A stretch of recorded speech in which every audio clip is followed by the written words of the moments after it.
Halo semuanya, selamat datang di Rumah Mela. Jadi kali ini aku udah ngumpul nih sama 4 temen aku. 1, 2, 3, 4. Yang ini nanti dulu, ini masih spesial.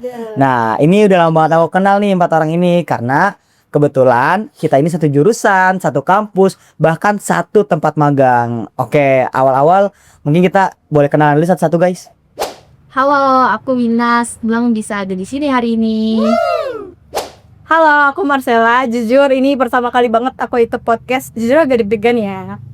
Halo, aku Nadili. Kita biasanya main bareng kan di kampus. Halo, kenalin aku Mela.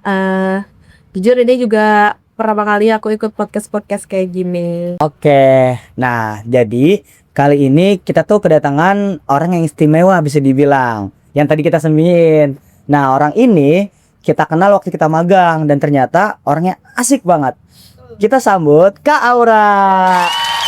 Halo semuanya. Oke. Makasih banget pertama-tama udah undang aku. Jadi dia ada di sini. Senang banget bisa ngumpul lagi sama kalian adik-adik magang yang dulunya pernah magang sama bareng aku. Oke, Kak Aura ini adalah tenaga ahli di Pusdatin Dinas Pendidikan DKI Jakarta.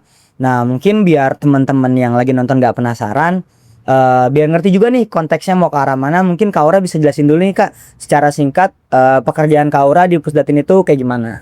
Boleh banget. Jadi aku kerja di Dinas Pendidikan DKI Jakarta, tepatnya di bagian UPT Pusdatin, dan di sini aku sebagai video editor.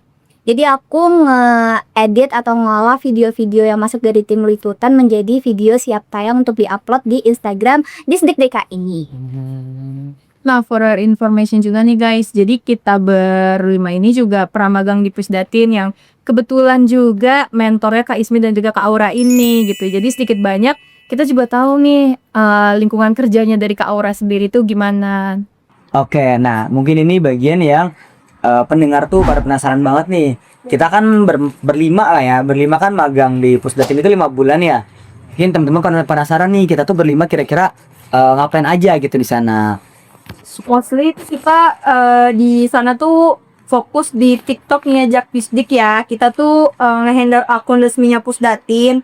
Terus kita nge-handle mulai dari share konten, tag video, editing, dan juga proses buat uploadnya gitu. Iya, itu bukan cuma buat video doang kan. Kita juga bikin poster buat keperluan postingan, caption buat TikTok Pusdatin. Intinya semua hal yang berkaitan sama konten digital. Nah, yang seru juga tuh waktu itu juga kita pernah ikut syuting kayak hari-hari besar dari dari Dinas Pendidikan yang kayak Idul Fitri sama Hardiknas itu. Jadi kayak kita ikut dari praproduksi, produksi sampai pasca produksinya juga. Itu tuh seru banget. Nah, menurut aku sendiri juga magang di Pusdatin ini lumayan relevan gitu sama yang kita pelajarin di kampus. Karena misalnya kebanyakan dari job desk kita tuh ya udah pernah kita pelajarin juga sebelumnya di kampus. Jadi selama magang tuh kita kayak, oh ini udah pernah kita pelajarin nih. Jadi kita bisa lebih explore lagi, kita bisa lebih berinovasi lagi karena juga kita udah tahu teori atau dasar-dasarnya. Oke, kita berlima kan udah ngejelasin nih apa aja yang kita kerjain selama kita magang 5 bulan itu kan guys. Nah, mungkin kita mau lebih tahu nih secara spesifik atau secara detail. Tadi kan udah dijelasin sebenarnya. Cuma kan secara singkat nih pekerjaan Kak Aura di Pusdatin itu sebagai apa atau ngapain aja. Nah, kita mau tahu nih Kak, secara detail tuh Kak Aura tuh ngapain aja atau prosesnya kayak gimana gitu kerja di Pusdatin. Oke, jadi kalau aku sebagai editor di sana lebih ke kayak nyiapin post production, atau enggak kalau misalkan dari dinas nih minta aku video resmi, entah itu untuk company profile mereka atau enggak kayak Indonesia Raya, himne, atau enggak apa tuh satu lagi itu pokoknya lah ya. Dan itu juga mereka tahu gimana riwahnya proses itu. Jadi aku harus bener-bener nyiapin dari proses ngebuat coloringnya, terus juga milihin background musik yang pas untuk setiap video-video yang aku ingin buat gitu. Dan semua itu stock footage-nya juga sudah disiapkan oleh tim dari liputan yang ada. Jadi aku tinggal mengolah apa yang mereka kasih ke aku, seperti itu. Nah, biasanya berapa lama sih Kak kalau misalnya buat satu video itu selesai gitu? Tergantung tingkat kesulitannya sih. Kalau misalkan kayak after movie itu biasanya aku butuh 1 sampai 2 hari. Itu pun tergantung dari ACC-an atasan-atasan dulu. Mungkin itu yang akan memperlambat proses dari upload video tersebut. Tapi kalau misalkan untuk fun konten gitu, itu biasa juga untuk di Instagram Disdik DKI. Itu repotnya mungkin di animasi sama menyesuaikan tren yang ada gitu lah. Jadi kalau mau hasilnya ketiplek sama referensinya, itu kan butuh animasi atau grafis yang mereka sukai gitu ya. Jadi itu butuh agak lama prosesnya gitu. Nah, fun fact sebenarnya proses Kak Aura ngedit dan juga proses kita bikin konten juga hampir-hampir mirip nih. Jadi kalau kita biasanya tuh kalau bikin konten biasanya kita riset dulu. Biasanya ngelihat dari tren sosial media, terus kita coba riding the wave. Terus kalau misal kita udah nemu konsepnya, kita coba bikin skripnya, kita tentuin idenya, terus juga susun dan tag video.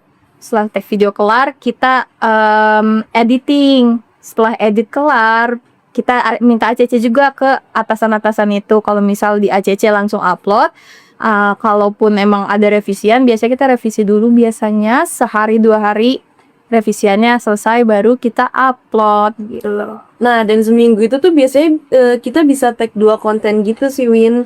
Tapi kalau mau nyetok, misal kayak liburan kemarin tuh, libur lebaran, kita bisa nyetok sampai 3 atau 4 video buat di-upload pas liburan. Iya. Tuh, nah itu bagus banget sih sistemnya kayak gitu. Jadi kita punya stok ketika nanti kalau ada hari libur tinggal upload deh. Nah, bener. Dan is actually di magang ini yang kita pelajarin itu tuh konsistensi konten itu sangat penting, bukan cuma kreativitas doang gitu.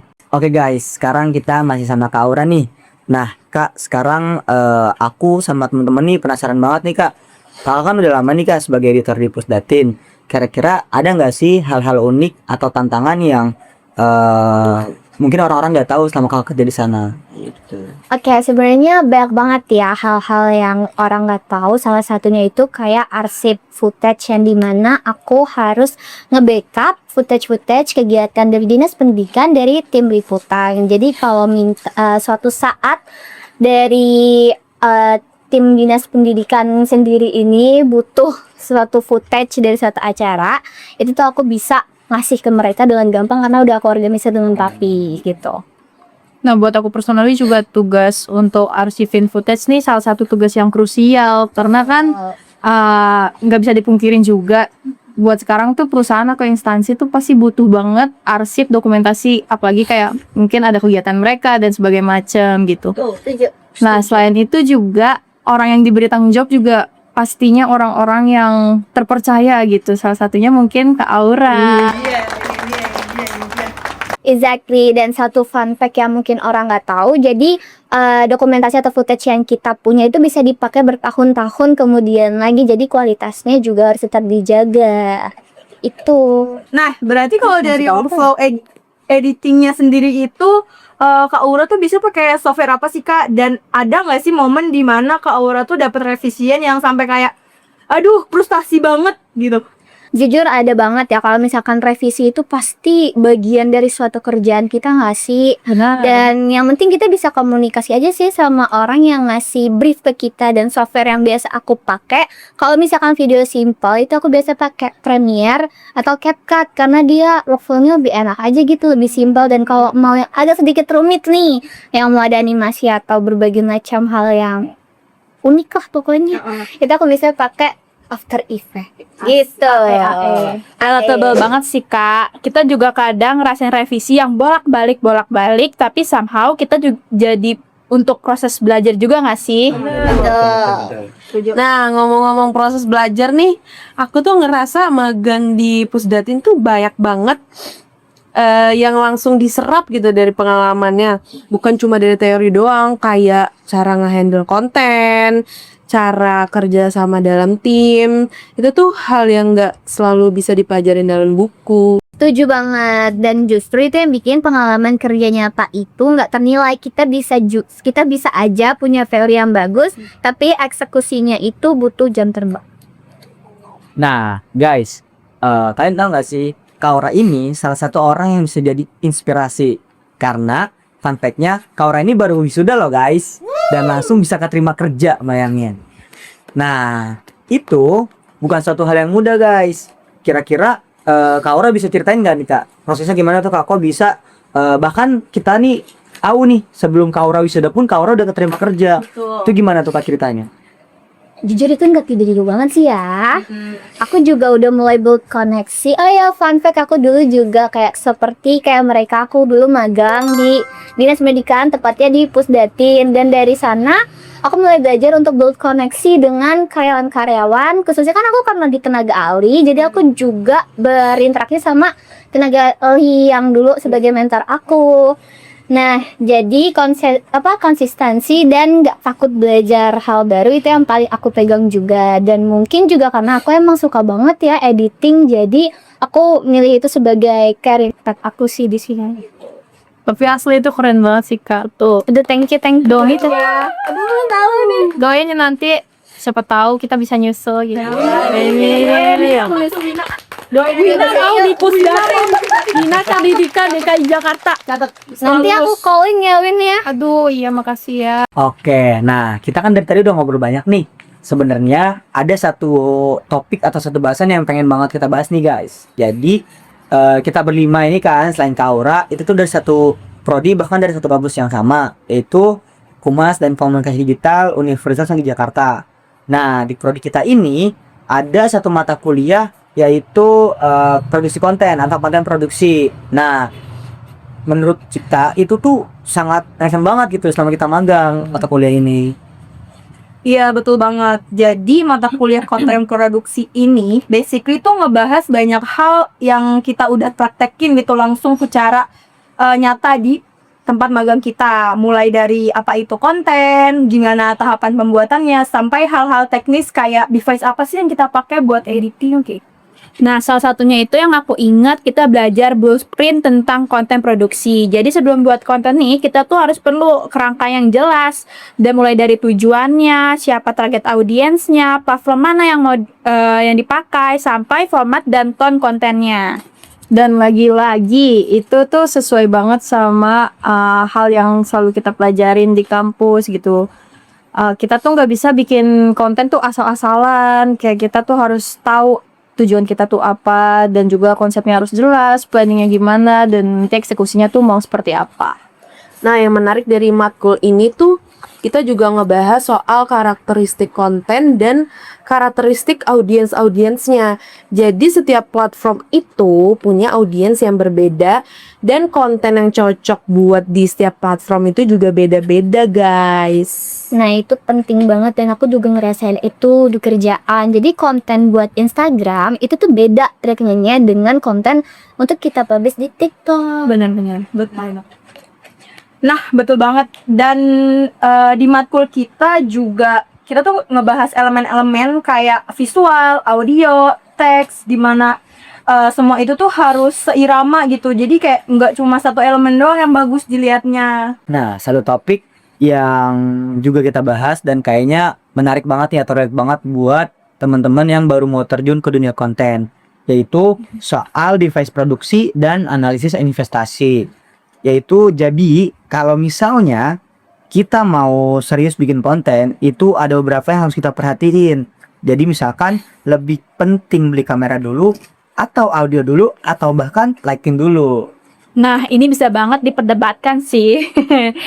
Tapi intinya jawabannya tergantung jelas kontennya. Kalau podcast kayaknya sekarang ini misalnya audio itu jadi prioritas utama.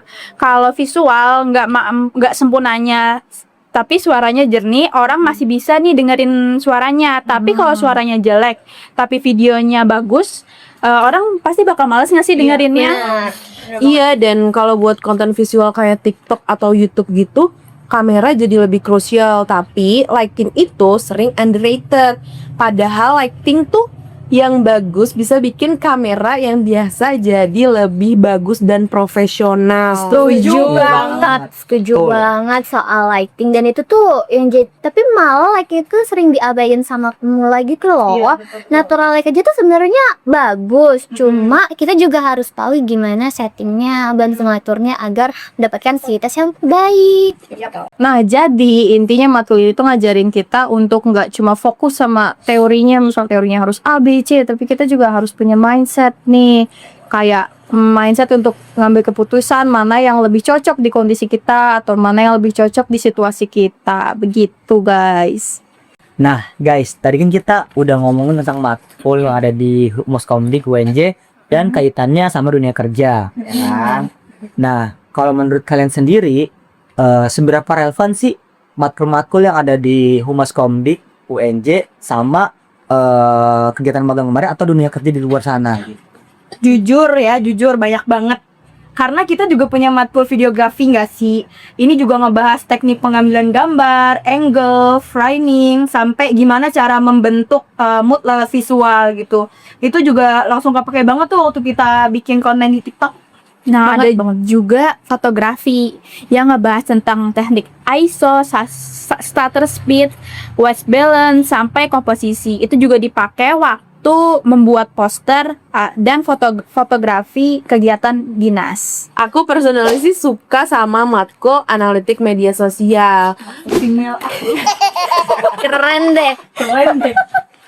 Lanjutlah. Karena dari situ kita belajar cara baca dan analisis performa konten, engagement rate, reach, impression, dan lain-lain.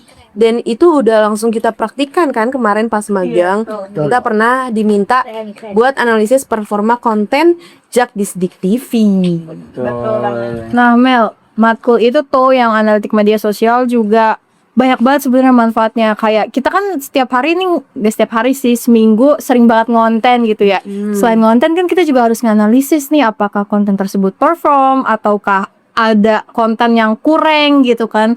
Jadi kita harus analisis mana yang kurang dan sebagainya. Terus juga kita juga harus cari tahu alasannya kenapa konten tersebut misal jadi naik atau viewsnya turun dan sebagainya. Dan harus juga dicari tahu tuh selanjutnya perbaikannya tuh harus seperti apa. Nah, ada juga kan kita mata kuliah komunikasi visual. Nah, di matkul ini juga kita fokus gimana cara menyampaikan informasi lewat desain. Nah, di sini tuh kita belajar dari prinsip-prinsip desain, terus juga pemilihan warna dan tipografi yang langsung kepake banget waktu itu kita bikin poster apa Mel? Ruang seni siswa. Lihat di TikTok kita ya guys. Jangan lupa di like. Yap. Nah, jangan lupa ada matkul penulisan kreatif, itu juga super relevan. Kita jadi belajar membuat press release, caption yang efektif, copywriting, poster atau video. Terus skill itu kepake hampir setiap hari kan? Bener banget. Betul. Oke, dari penjelasan teman-teman semua, so basically kalau misalkan ada yang nanya kuliah di Humas Komdik relevan apa enggak buat dunia kerja, jawabannya relevan enggak. Karena selagi kita mau aktif dan mau belajar dan gak cuma nunggu diajarin aja gitu. Jadi kalau misalkan kita nggak tahu kita nanya. Tuh. Nah, dan itu yang aku lihat dari kalian berlima waktu magang di Pusdatin Dinas Pendidikan DKI Jakarta. Bisa aja. Jimayu. Kalian tuh nggak nunggu disuruh, tapi juga proaktif, mau belajar dan berani untuk nyoba hal-hal baru. Dan itu yang bikin perbedaan besar antara yang cuma datang magang aja sama yang beneran mau berkembang dan belajar hal baru. Makasih banyak ya Kak Aura, itu juga karena Kak Aura dan Kak Ismi juga yang mau ngajarin kita dan nemenin kita selama magang di Pusdatin. Oke, teman-teman semua. Udah kerasa nih kita udah ngobrol banget dari tadi ya kan, dari mulai pengalaman magang, terus produksi konten, bahkan sampai tentang mata kuliah yang ternyata relevan banget nih sama dunia kerja. Tuh. Nah, sebelum kita wrap up, ada nggak nih pesan-pesan atau ya akhir kata deh dari kita semua gitu? Satu-satu boleh. Aku dulu kali ya. Jadi kalau dari aku sendiri sih buat teman-teman yang emang lagi nyari magang atau mau mulai terjun ke dunia konten atau di bidang apapun gitu ya, jangan takut untuk nyoba dulu gitu. Walaupun kita juga pasti banyak overthinknya dan takutnya dan khawatir segala macamnya. Tapi kan bisa jadi kita juga belum tahu passion atau potensi kita kalau kita belum nyebur gitu, kalau kita belum nyoba gitu. Jadi terabas dulu aja selama ada kesempatannya. Terus dulu aja. Ini buat teman-teman juga manfaatin masa kuliahnya tuh dengan baik ya teman-teman. Terutama ini kalau ada matkul-matkul yang kelihatan teknis tuh, itu tuh sebenarnya tuh kayak bekal kita lah, modal kita untuk nanti ke depannya. Jangan lupa, jangan underestimate networking. Koneksi yang kita bangun selama magang ini tuh perlu banget buat pintu masa depan kita. Setuju. Penting banget, Setuju. penting. Nah, kalau aku pribadi tuh pengalaman magang ini ngajarin aku banget bahwa dunia kerja tuh ternyata nggak seserem itu. Dan selama kita mau ada adaptasi dan terbuka, itu magangnya akan enak banget dan seru. Dari aku sih just keep going aja, guys. Jadi lulus itu tuh wisuda bukan finish line tapi starting point, dan apapun yang kalian pelajarin sekarang itu tuh menjadi bekal kalian untuk kedepannya. Itu semua akan berguna banget. Mungkin nggak sekarang, tapi suatu saat pasti nanti bakal kerasa banget kalau itu bekal. Keren banget pesan-pesan terakhirnya. Oke. Sekarang aku mau makasih banget nih buat Kak Aura yang udah berkenan hadir hari ini dan banyak banget sharing pengalaman Kak Aura buat kita. Terus makasih juga buat Marcella, buat Mela, buat Wina, dan buat Nazili yang udah ikut ngobrol hari ini. Buat kalian yang lagi dengerin podcast Rumah Mela hari ini, semoga obrolan kita bisa jadi sesuatu yang bermanfaat. Dan sampai ketemu di podcast berikutnya. Terima kasih.